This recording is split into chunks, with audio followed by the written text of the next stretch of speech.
Muy buenas tardes. En esta sala damos el inicio a la audiencia pública virtual para el día de hoy, 30 de abril del 2022. Siendo horas 4 de la tarde, participarán en esta audiencia los magistrados Sócrates Saguanaya Cabana, Yosendi Edilberto Paredes Nieto y Abdón Camapasa Cuentas. El expediente 0009-2018 sobre el proceso de inconstitucionalidad, iniciando por el Colegio de Abogados de Puno contra el Poder Ejecutivo, cuestionando el decreto legislativo 1237 que modifica el artículo 200 del Código Penal. Por la parte demandante tenemos a la abogada María Cristina Rodríguez Sánchez y por la parte demandada al abogado Elvis Javier Yanqui Quispe. Señorita abogada, de la parte demandante puede hacer el uso de la palabra. Buenos días, señores magistrados. Mi nombre es María Cristina Rodríguez Sánchez. Represento en esta oportunidad al Colegio de Abogados de la ciudad de Puno, por lo cual planteamos una demanda de inconstitucionalidad contra el artículo único del decreto legislativo 1237, que modifica el artículo 200 del Código Penal. Fundamentos de hecho.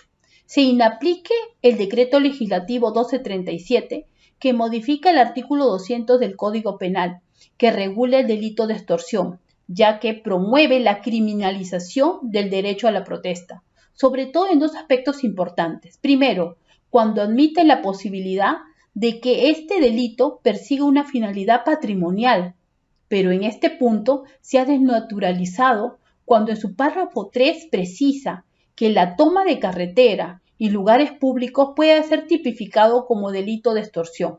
La presente demanda tiene por finalidad dejar sin efecto el derecho a la protesta. La desnaturalización alegada empezó con el decreto legislativo 896, publicado el 24 de mayo de 1998, al señalar la ventaja obtenida por medio de la extorsión podía ser económica o de cualquier otra índole, y ocurre porque se desconoce la naturaleza patrimonial del delito de extorsión.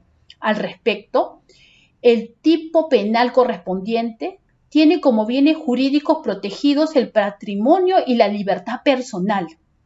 Además, existe confusión entre el delito de extorsión con el de coacción, regulado en el artículo 151 del Código Penal, que reprime al que mediante amenaza o violencia obliga a otro a hacer lo que la ley no manda o le impide hacer lo que ella no prohíbe. Respecto a los servicios públicos, ya se encuentra tipificado el artículo 283 del Código Penal y en el caso de la toma de locales ya se encuentra tipificado el delito de usurpación, regulado en el artículo 202 del Código Penal. Entonces, el tema de fondo sería de tipo penal, el delito de extorsión que no distingue entre una medida de fuerza legítima y lo que son actos de vandalismo. Por otro lado, la violación del principio lex certa, como manifiesta del principio de legalidad, requiere que exista certeza y servidumbre mínima sobre las conductas permitidas y prohibidas. La norma impugnada distingue como elemento subjetivo adicional al dolo una finalidad patrimonial y una no patrimonial, pero no precisa lo que debe entenderse por ventajas no patrimoniales de cualquier otra índole.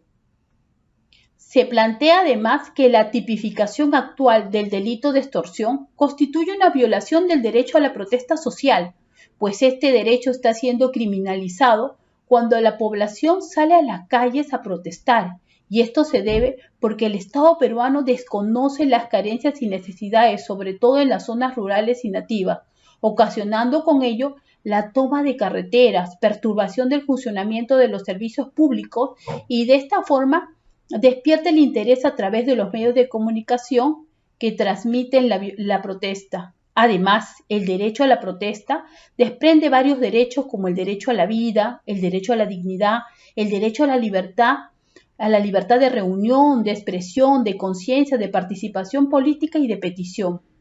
Es así que en nuestro país hay varios líderes sociales de las diferentes comunidades que están siendo acusados o procesadas por el delito de extorsión, como por ejemplo lo ocurrido en Tía María, una empresa minera que no se pone de acuerdo con la población, un Estado ausente, desencadenó un conflicto social donde los líderes políticos están siendo acusados del delito de extorsión.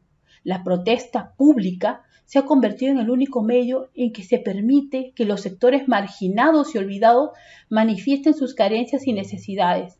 El derecho a la protesta es un derecho fundamental e emergente, no reconocido expresamente. Se encuentra en el artículo 3 de la Constitución y en el artículo 29 de la Convención Americana de Derechos Humanos. Asimismo, sobre la restricción de libertades de expresión en la norma impugnada que vulnera el artículo 2, inciso 4 de la Constitución y el artículo 13, inciso 1 de la Convención Americana de Derechos Humanos, pues esta constituye un acto de censura para quienes ejercen la protesta social, ya que evita la difusión del mensaje a la sociedad, al Estado y una sanción para los manifestantes. Otro punto importante es el intercambio democrático y la circulación de ideas. Con estas medidas se busca impedir que la ciudadanía conozca los puntos de vista de quienes llevan a cabo la protesta. La protesta involucra el derecho de petición hacia el Estado con medidas de fuerza que tienen que ser bien analizadas, atendidas sobre todo a aquellas poblaciones que han sufrido desigualdad. También está presente el contenido político que siempre va a estar en las protestas sociales, ya sea con diferentes opiniones políticas o cuestionando asuntos de interés público. Por ello, la protesta social manifiesta el derecho a la participación política. De acuerdo con la norma impugnada, impediría realizar el test de proporcionalidad sobre las conductas posiblemente ilícitas, pues en los casos de protesta existe un enfrentamiento de ideas entre los derechos fundamentales. Es por ello que es necesario recurrir al test de proporcionalidad, analizando cada uno de los casos para deslindar la protección social y el ejercicio ilegítimo de la violencia. Pero esta ley opta por la criminalización. Pedimos a este tribunal pueda poner criterios claros a nuestro petitorio y que se emita una sentencia justa con el párrafo 1 del artículo 200 del Código Penal, donde el delito de extorsión no busque el interés patrimonial, y que en el párrafo 3 del artículo 200 del Código Penal no criminalice el derecho a la protesta por extorsión. Gracias. Gracias a la doctora María Cristina. Ahora daremos pase al doctor Elvis Javier Yanqui Quispe por la parte demandada. Prosigue usted, doctor. Estimados magistrados, mi nombre es Elvis Javier Yanqui Quispe, abogado de la parte demandada, en este caso el Poder Ejecutivo. Ante su digno despacho, yo solicito que la presente demanda se considere infundada o en todo caso improcedente bajo los siguientes argumentos. Primero, que la parte demandada plantea una demanda en contra del Decreto Legislativo 1237, que modifica el artículo 200 del Código Penal. En este caso, señores magistrados, para hacer de vuestro conocimiento, dicho decreto legislativo modifica simplemente la agravante que está establecida en el literal A del cuarto párrafo, ¿no? que ahora indica que es un agravante el uso de explosivos, artefactos o incendiarios. En este sentido, señores magistrados, no se está cuestionando en este sentido el derecho a la protesta o el derecho a la libre expresión. Es por eso que yo solicito ante su digno despacho que la presente demanda se considere infundada o se declare improcedente, ya que simplemente la modificación es una modificación sustantiva de la norma. En segundo lugar, en relación a los otros argumentos que ha indicado los demandantes, quiero mencionar, ¿no?, que fundamentalmente está siendo cuestionado el tercer párrafo del artículo 200 y también de la frase relativa a ventaja de otra índole. Esto es distinta a la ventaja patrimonial que alega que es la ventaja propia del delito de extorsión. Por ende, señores magistrados, cabe resaltar que estos extremos del artículo 200 no han sido incorporados en el decreto legislativo 1297, que ya ha estado vigente hace muchos años, 10 y 20 años atrás aproximadamente. Tanto es así que existe un pronunciamiento sobre el tribunal, en este caso vuestro despacho, sobre este mismo artículo 200. ¿no? Esta sentencia se encuentra en el expediente 12-2008, ¿no? Del proceso de inconstitucionalidad, ¿no? Que son materia también del presente caso, el cual revisa, ¿no? Si esta redacción del artículo 200 afecta, ¿no? La libertad de expresión, como habíamos mencionado, o el derecho de reunión, ¿no? Que son derechos fundamentales que dan sustento a la protesta. En todo caso, se analiza si es que este delito de extorsión solamente puede proteger el bien jurídico patrimonial, y se analiza también el tercer párrafo del referido artículo 200. Por consiguiente, vuestro despacho declaró la demanda como infundada, ¿no? En todo caso, nosotros solicitamos que se aplique el artículo 82 del Código Procesal Constitucional, ¿no? El cual, interpretado conforme a la jurisprudencia de este mismo tribunal, ¿no? Ya estableció un pronunciamiento previo, ¿no? Que es idéntico al aspecto sustantivo, no en el aspecto formal, ¿no? Porque no se puede, ¿no? Dice dicho artículo que no se puede someter a la misma norma a un nuevo examen de constitucionalidad, ya que existe ya, ¿no? Como indiqué previamente, existe una sentencia, ¿no? Con calidad de cosa juzgada. Tercero, ahora, en el fondo del asunto, ¿no? Se solicita que la demanda sea declarada infundada por la siguiente razón: un tipo penal no puede contener ninguna imprecisión, debe ser inequívoco, ¿no? Pero la jurisprudencia del Tribunal Constitucional señala lo contrario, ya que el tribunal, ¿no? Señala que el legislador genera una obra perfectible, ¿no? Y perfectible con las condiciones que le impone el lenguaje, ya que todo enunciado lingüístico tiene un grado de imprecisión del cual el legislador no puede escapar, ¿no? Este es el pronunciamiento de vuestro digno despacho. Por consiguiente, la norma penal admite un grado de indeterminación.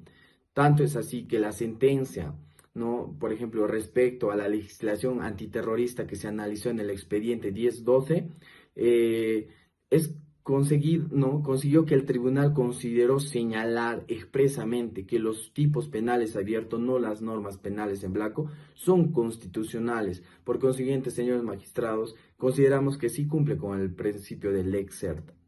Y para terminar, señores magistrados, existe una sentencia número 10/2002, donde vuestro digno despacho, el Tribunal Constitucional, señaló que será constitucional toda norma penal que al menos haya definido el núcleo esencial de la norma penal. En este caso, ello se ha cumplido con el decreto legislativo, ya que se ha determinado la acción típica, que es obligar o es coercer a un tercero.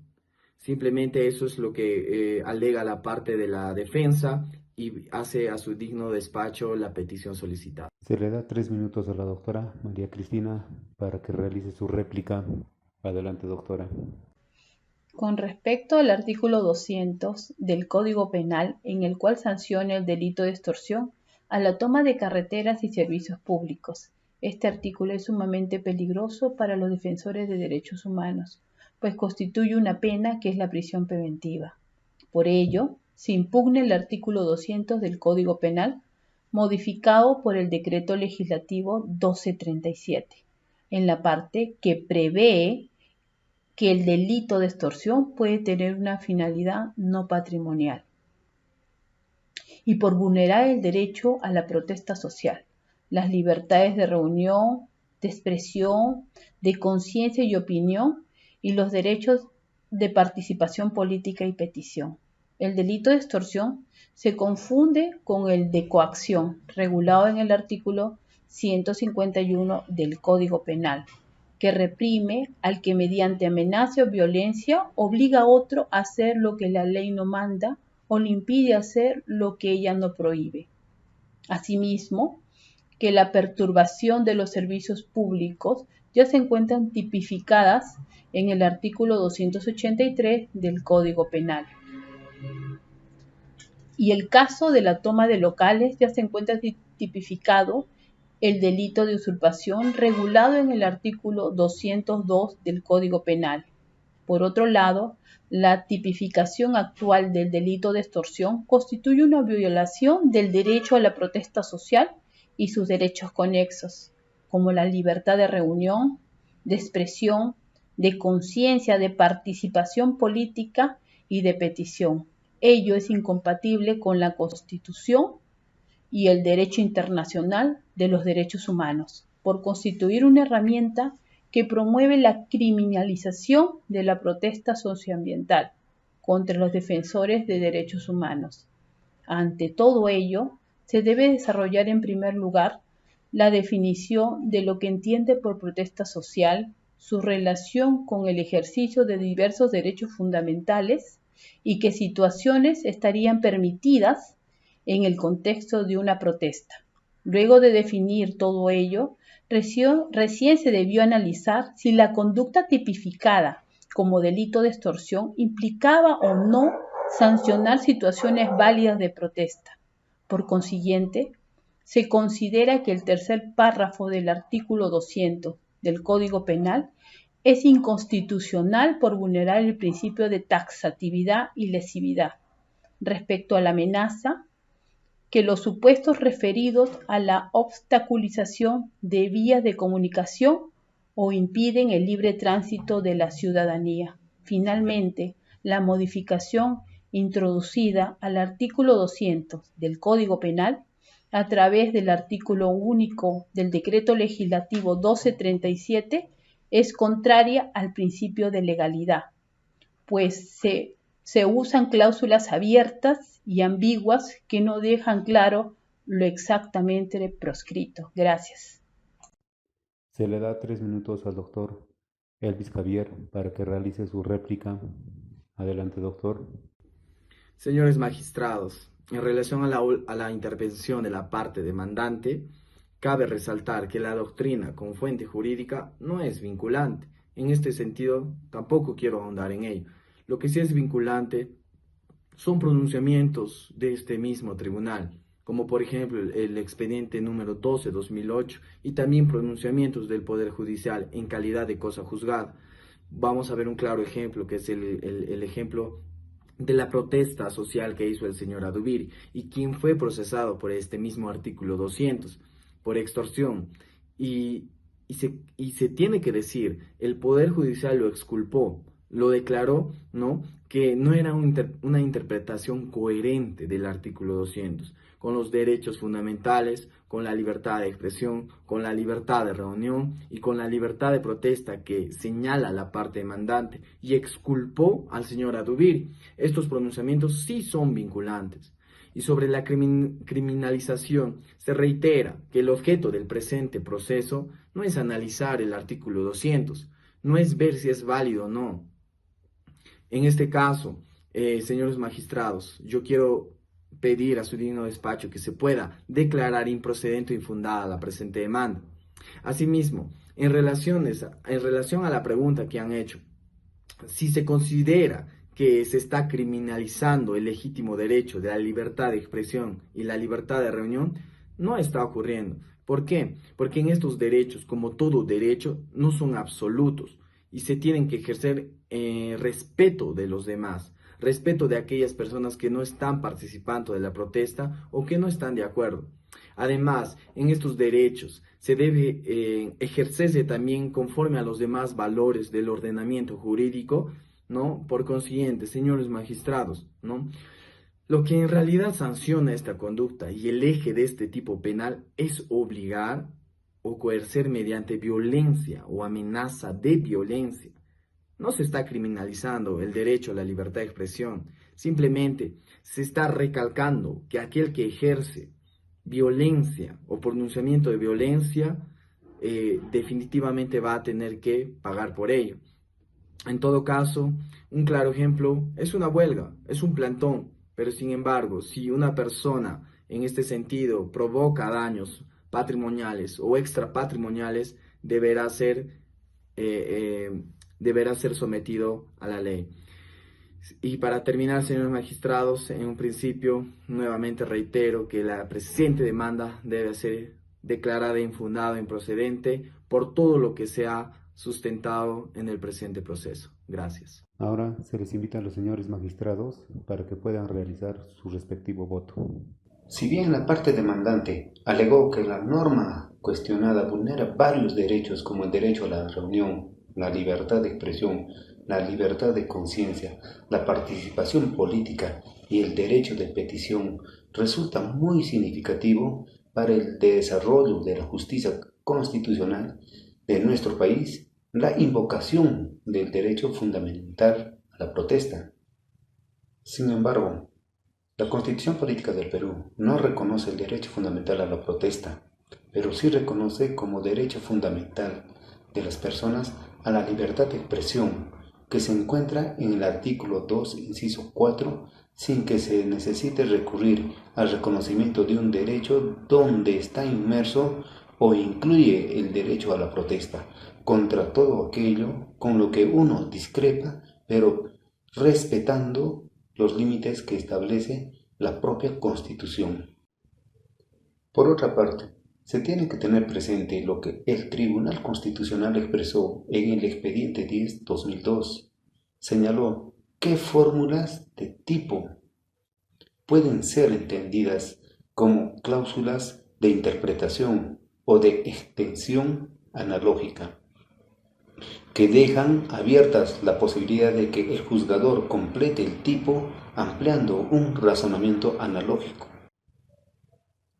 Dicho esto, y después de haber escuchado los fundamentos de hecho y de derecho de la parte demandante y demandado, a mi opinión, la demanda es improcedente, porque la frase de cualquier otra índole real o supuestamente desnaturaliza el delito de extorsión que fue incorporado en el artículo 200 del Código Penal, no por el Decreto Legislativo 1237, de fecha 26 de septiembre del 2015, sino por el Decreto Legislativo 896, de fecha 24 de mayo de 1998. Por lo que, según el artículo 100 del Código Procesal Constitucional de la Ley 28237, solo hay un plazo de 6 años para interponer una demanda de inconstitucionalidad contra una norma con rango de ley. En este caso, el plazo había prescrito largamente, teniendo en cuenta que la demanda fue planteada el 19 de abril del año 2018, después de haber transcurrido casi 20 años de publicada dicha reforma. Por esta razón, mi voto es que declaro la demanda improcedente. A continuación expongo entonces mi punto de vista en torno a la demanda. Una preocupación ha sido expresada por la parte demandante, en este caso tiene que ver con la alegada imprecisión en la que incurre con la frase u otra ventaja de cualquier otra índole. Reiterada en los párrafos primero, tercero, cuarto y sexto del artículo 200 del Código Penal, modificado por el artículo único del Decreto Legislativo 1237, que se acusa al respecto que con la inclusión de dicha frase el delito de extorsión se torna impreciso, vulnerando así el principio de legalidad. Al respecto, si bien coincido en que nuestra Constitución reconoce el derecho fundamental a la protesta, tengo mis reparos en cuanto a que dicho reconocimiento se haga a partir de la cláusula de los derechos no enumerados que dispone el artículo 3 de nuestra Carta Magna. Es así que a partir del artículo 3 de la Constitución encontramos que nuestro sistema constitucional diseña una apertura en cuanto al reconocimiento de nuevos derechos fundamentales. Siempre, claro está, que el reconocimiento de los mismos esté basado en la dignidad de la persona humana, en los principios de soberanía del pueblo, en los principios del Estado democrático de derecho y en la forma republicana de gobierno. Como vemos, este tribunal ha entendido que la cláusula del artículo 3 de la Constitución para el reconocimiento de nuevos derechos no enumerados es residual. Esto en buena cuenta quiere decir que solamente cabe acudir a aquella disposición cuando no sea posible desprender de ningún derecho expresamente recogido en la Constitución, algún o algunos contenidos implícitos que sirvan para la resolución en una problemática planteada. Es entonces que, desde mi punto de vista, para la invocación del artículo 3 de la Constitución, para reconocer un nuevo derecho, hace falta que, en primer término, se agote toda posibilidad que interpretativamente nos pueda llevar a reconocer algún contenido implícito en un derecho expreso. Así tenemos el Sistema Interamericano de Derechos Humanos. En dicho sistema, al igual que ocurre con nuestra Constitución, nos encontramos un reconocimiento explícito del derecho de protesta en los diversos instrumentos regionales de protección de derechos humanos, y ni siquiera en el principal tratado como es el como es la Convención Americana sobre los Derechos Humanos. Ello, sin embargo, como no ha impedido que en nuestro sistema regional se reconozca el derecho a la protesta como un derecho humano que debe ser respetado y garantizado por los estados, al respecto, tenemos, por ejemplo, que la Comisión Interamericana de Derechos Humanos ha reconocido en diversas oportunidades el derecho a la protesta como una de las formas de ejercicio del derecho de reunión y de la libertad de expresión. Por tanto, como vemos, el derecho internacional de los derechos humanos no ha tenido problemas en vincular o desprender de otros derechos como el derecho de la libertad de expresión, el derecho a la libertad de reunión o de asociación, el derecho a la protesta.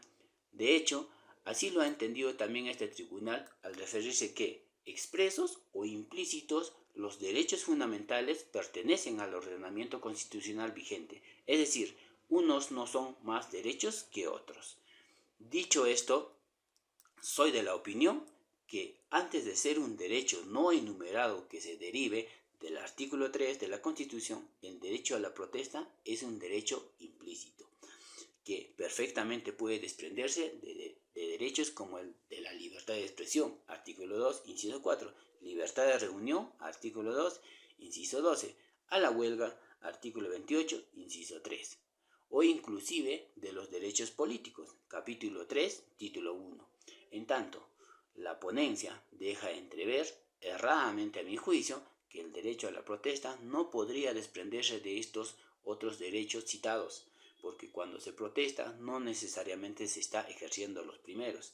La sentencia señala, por ejemplo, que pueden existir reuniones sin protestas y protestas sin reuniones. Coincido parcialmente con dicha apreciación. Es lógico que en los tiempos que corren, es posible que las protestas pueden tener otras formas de manifestarse más allá de la clásica congregación de personas en las calles. Sin embargo, y finalmente, considero que se debe evaluar, en el caso, cuál es el derecho que se encuentra involucrado y a partir del cual se pueda desprender el derecho a la protesta. Muchas gracias. Bien. En mi calidad de vocal ponente, sustento mi voto en los expuestos en la presente ponencia. Fundamentos detallados y haciendo un resumen, sostengo. En el presente caso, corresponde analizar los presuntos vicios de inconstitucionalidad alegados por el demandante, es decir, la eventual vulneración de principios y derechos fundamentales invocados en la demanda, tales como el principio de legalidad, el derecho a la protesta, la libertad de reunión, la libertad de expresión, la libertad de conciencia, el derecho a la participación política y el derecho de petición, en los que habría incurrido el Poder Ejecutivo al expedir el Decreto Legislativo 1237, publicado el 26 de septiembre de 2015, en el Diario Oficial del Peruano, cuyo artículo único modifica, entre otros, el artículo 200 del Código Penal. Sobre la alegada vulneración del derecho a la participación política, los demandantes sostienen que la disposición en cuestionamiento vulnera el derecho fundamental a la participación política. De acuerdo con el artículo 2, inciso 17 de la Constitución, toda persona tiene derecho a participar en forma individual o asociada en la vida política de la nación. Por su parte, el artículo 31 de la norma fundamental dispone lo siguiente, textualmente manifiesta: los ciudadanos tienen derecho a participar en los asuntos públicos mediante referéndum, iniciativa legislativa, remoción o revocación de autoridades, demanda de rendición de cuentas. Tienen también el derecho a ser elegidos, de elegir libremente a sus representantes, de acuerdo con las condiciones y procedimientos determinados por ley orgánica. Asimismo, de acuerdo con el artículo 35 de la norma fundamental, es posible ejercer dicho derecho individualmente a través de las organizaciones políticas como partidos, movimientos o alianzas, conforme a ley, precisándose que tales organizaciones concurren a la formación y manifestación de la voluntad popular. Como se puede advertirse, en el presente caso, este derecho protege la participación de asuntos públicos de manera institucional, sea individual o colectivamente. Esto es, sea a través del sufragio, de ser elegido planteando la aprobación de normas a través del ejercicio de la iniciativa legislativa, ¿no?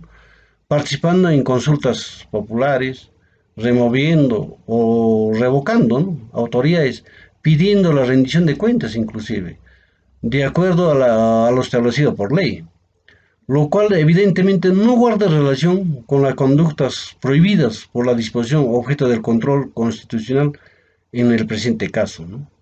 Por ello, corresponde a mi criterio personal desestimar la demanda en el referido extremo, ¿no?, sobre la alegada vulneración del derecho de petición. Finalmente, los demandantes refieren que la aludida disposición vulnerado el derecho fundamental de petición.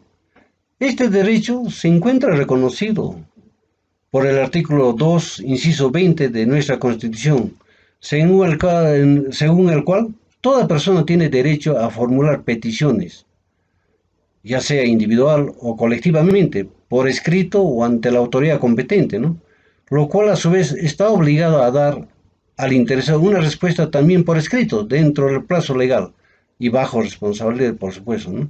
De acuerdo con este tribunal, ya existe jurisprudencia. En la sentencia 052-64 del 2009, en el fundamento 4, el contenido constitucionalmente es protegido de este derecho, está conformado por dos aspectos. El primero está relacionado estrictamente con la libertad reconocida a cualquier persona para formular pedidos escritos a la autoridad competente. Y el segundo, unido irremediablemente al anterior, está referido a la obligación de la referida autoridad de otorgar una respuesta al peticionante. En este caso, se aprecia que ninguno de dichos elementos han sido afectados negativamente por la tercera disposición del artículo 200 del Código Penal, modificado por el artículo único del Decreto Legislativo 1237. De esta manera, se advierte que esta disposición no ha vulnerado el derecho fundamental a petición, ¿no? Y finalmente, en mi calidad de ponente, mi voto es a favor de declarar infundada la demanda de inconstitucional con el fundamento de voto.